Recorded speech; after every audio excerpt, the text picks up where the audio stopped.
Salam, berbagi kasih hari ini, saya John Dede mau menguatkan kita semua dari perenungan firman Tuhan dari kitab Hakim-Hakim pasal 6 ayat 12 sampai ayat yang ke-15.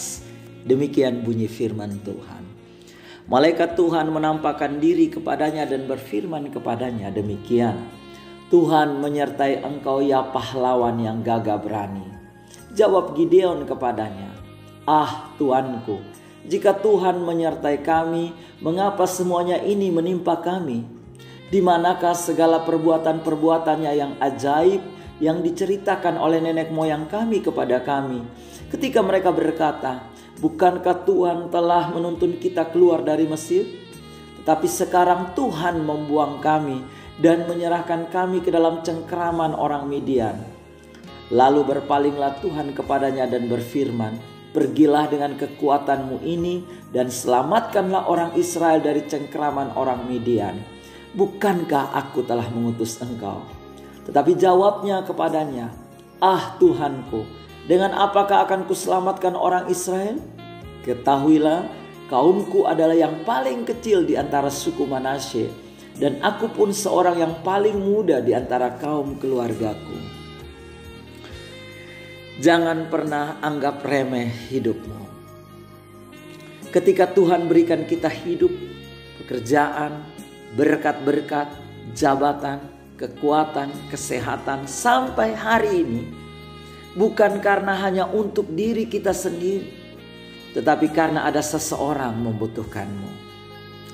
Jangan sembunyi seperti Gideon.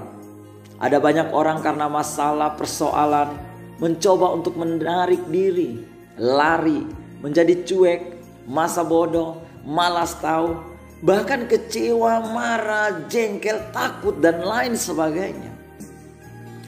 Gideon merasa kecil dan tidak berarti, tertolak. Bahkan Gideon mempersalahkan Tuhan ketika situasi sukar dan sulit terjadi dalam hidup. Mungkin engkau sedang berkata, "Saya sudah berusaha untuk lakukan yang terbaik. Saya sudah kerja keras, tapi mana hasilnya? Saya sudah lakukan semua yang diminta. Saya capek, saya lelah. Kenapa harus saya Tuhan?" Dan engkau menyerah. Dengar, Tuhan bukan tidak peduli bagaimana keadaanmu.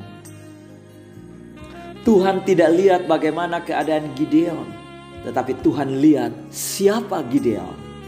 Siapa saya dan saudara di hadapan Tuhan, itu yang penting. Ketika kita melihat keadaan hari ini, Tuhan melihat hari esok. Ketika engkau berkata, "Saya lemah," Tuhan katakan, "Kamu kuat." "Saya sakit," Tuhan katakan, "Bilur-bilurku sudah menyembuhkanmu." "Saya susah," Tuhan bilang, "Kesusahan hari ini cukup sehari saja." "Saya kalah lagi," Tuhan bilang, "Engkau sanggup dan cakap menanggung segala perkara." Bahkan kata Tuhan, engkau berharga, engkau mulia, engkau pahlawan yang gagah berani. Tuhan sedang persiapkan hidupmu. Ada orang lain menunggu pertolonganmu. Ada anak-anakmu yang masih membutuhkan engkau. Ada papa dan mamamu yang mengharapkan keberhasilanmu. Ada teman-teman seperjuanganmu yang menanti kemenanganmu. Jaga dirimu. Jangan sia-siakan hidupmu. Tetaplah kuat, tetap semangat. Buang semua kecewa, sakit hati, bahkan kepahitan yang hanya membuat engkau lemah dan tak berdaya. Bangkit lagi. Tuhan berjanji Dia menyertai engkau. Dia ada bersama denganmu. Sekali-sekali firman-Nya, Dia tidak akan pernah meninggalkan engkau. Doa saya pagi ini, Tuhan menyertai perjalananmu. Tuhan menuntun engkau. Tuhan memberkati semua yang dikerjakan tanganmu. Tuhan menjawab kerinduan hatimu. Tuhan akan buka jalan. Pintu-pintu kemurahan selalu tersedia bagi engkau. Dan engkau tidak akan kekurangan satu apapun. Tuhan beserta dengan hidupmu hari ini. Dalam nama Tuhan Yesus. Haleluya.